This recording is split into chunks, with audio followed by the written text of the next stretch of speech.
பஞ்சபூதங்களில் ஆதாரமாக இருக்கிறதும் வலிமையானதும் எதுங்கய்யா? அதே மாதிரி ஐம்புலன்களில் ஆதாரமாக இருக்கிறதும் வலிமையாக இருக்கிறதும் எதுங்க? நான் ஏற்கனவே சில சீடருங்க கிட்ட பேசியிருக்கிறேன்.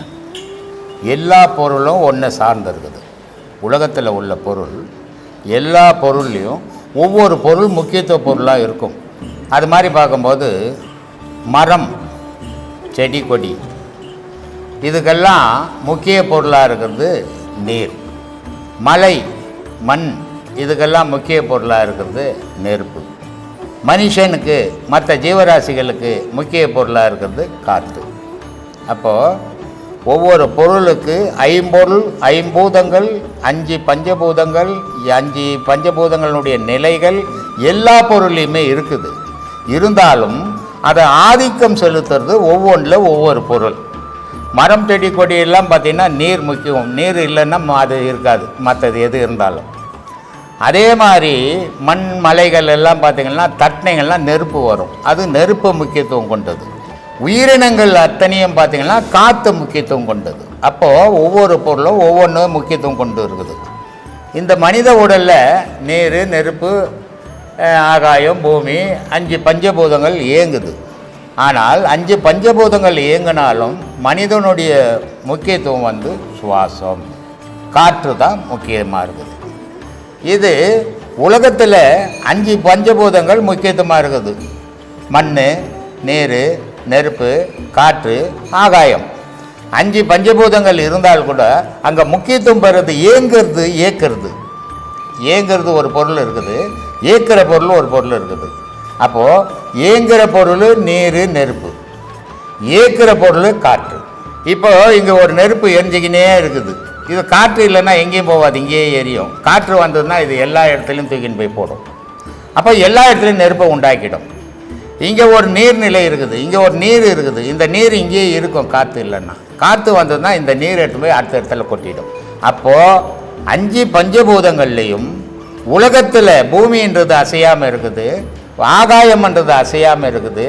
இந்த இடையில இந்த முப்பொருள் அகார, உகார, மகாரம்னு பேர் இருக்குது. அகாரமன்னா நெருப்பு, மகாரமன்னா நீர், உகாரமன்னா சப்தம், ஆகாயம். இந்த 3 பொருளும் சேர்ந்து தான் இங்கே இயங்குது. அப்போது நீர், நெருப்பு, காற்று இந்த 3 தான் இயக்கத்தில் இருக்குது. 5 பஞ்சபூதங்கள் இருந்தாலும் இயக்கிற பொருள் இந்த 3. இந்த 3லையும் தலையான பொருள் எதுனா காற்று. அதனால தான் ஒரு மனுஷன் உயிரோடு இருக்கிறேன்னா மூச்சு வருதுப்பா, செத்து போயிட்டேன்னா மூச்சு போயிடுச்சுப்பா.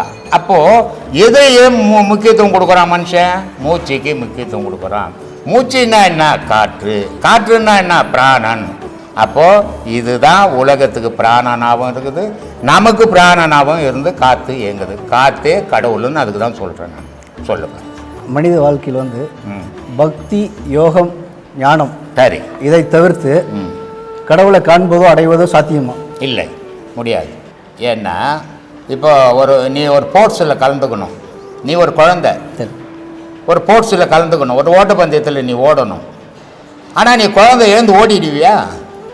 ஓட முடியாது. அப்போ நீ என்ன பண்ணணும்? பிறந்துட்ட உட்காந்து பழகணும், அப்புறம் நின்று பழகணும், அப்புறம் ஓடி பழகணும், அப்புறம் தான் நீ ஸ்போர்ட்ஸில் கலந்துக்க முடியும். அதே மாதிரி இறைவனை கலக்கணும் சொன்னால் உன்னுடைய உயிராகப்பட்டது மூலாதாரம், சுதிஷ்டானம், மணிப்பூரகம், அநாகதம், விசுத்தி, ஆக்ஞை இந்த 6 ஸ்தானத்தையும் நீ கடக்கணும். கடந்தால் தான் இறைவனை பார்க்க முடியும். இப்போ நீங்கள் கோயிலெல்லாம் பார்த்துருப்பீங்க, எங்கே பார்த்தாலும் எந்த கோயிலில் பார்த்தாலும் முதல் கடவுள் பிள்ளையாரை வச்சுருப்பாங்க. இது என்ன பிள்ளையாரை வச்சுக்கிறாங்க? பெரிய பெரிய கடவுள்லாம் உள்ளக்குது, அதை விட்டுட்டு இதை முதல் கடவுள்ன்றான். எந்த பூஜை போட்டாலும் முதல்லன்றான். அப்போ முதல் இருக்கிறது கடவுள். ஒரு குழந்தை பிறக்கும்போது ஒரு கோயிலில் போனீங்கன்னா நமச்சிவாயா அப்படின்னு எழுதியிருக்கும் இல்லையா? யான்றது கீழே வந்துடுச்சு, நான்றது மேலே வந்துடுச்சு கோயிலில் பார்த்தீங்கன்னா. ஆனால் அது இயற்கையில் மேலே இருக்குதா கீழே இருக்குதான்னு நீங்கள் சிந்திச்சு பார்த்தீங்கன்னா தெரியும். ஒரு குழந்தை பிறக்கும்போது கால் வருதா முதல்ல, தலை வருதா முதல்ல? ஒரு குழந்தை பூமியில் பிறக்கப்போதுப்பா, அதுக்கு கால் வருதா முதல்ல, தலை வருதா முதல்ல? தலை தானே வருது. அப்போது யா கீழே தானே வரணும். யான்றது பொருவ மையம். குழந்தை முதல்ல தலை வந்தது, யா முதல்ல மேலே தானே இருக்கணும். ஏன் மேலே போட்ட? தப்பு தானே அது. இதெல்லாம் யோசிக்கிறது கிடையாது, இதெல்லாம் எந்த மகானும் சொல்றதும் கிடையாது. இதெல்லாம் சிந்திச்சாதான் தெரியும். ஒரு குழந்தையினுடைய உடல்ல இருக்கிறது அது. நமச்சிவாயா, நமச்சிவாயா என்ன? நான் மண்ணு, மானா தண்ணி, யானா சீனா நெருப்பு, யானா வானா காத்து, யானா ஆகாயம். அப்போ நமச்சிவாயா, ஒரு நமச்சிவாயா சொன்னா எடுபடுமா? எடுபடாது, அதுக்கு வேல்யூ கிடையாது. ஏன்னா அது உடலுடைய கூரை சொன்ன, உயிரினுடைய கூரை சொல்லலை. நீ ஓம் நமச்சிவாயா அப்படின்னா உடலும் உயிரும் சேர்ந்த மந்திரம் அது. அப்போ இந்த ஓம் நமச்சிவாயா எப்படி இருக்குன்னா தலைகீழ இருக்குது. இது யாரும் பேசுறதும் இல்லை, சொல்றதும் இல்லை, இதை தெரிஞ்சுக்கிறதும் இல்லை, இல்லையா? ஆனால் போனீங்கன்னா ஓம் நமச்சிவாயான்னு படிச்சிடுறீங்க. ஆனால் அது தலைகீழ இருக்குது. இப்போ உலகத்தில் எத்தனையோ மதங்கள் இருக்குது, எத்தனையோ கடவுள் வழிபாடுகள் இருக்குது.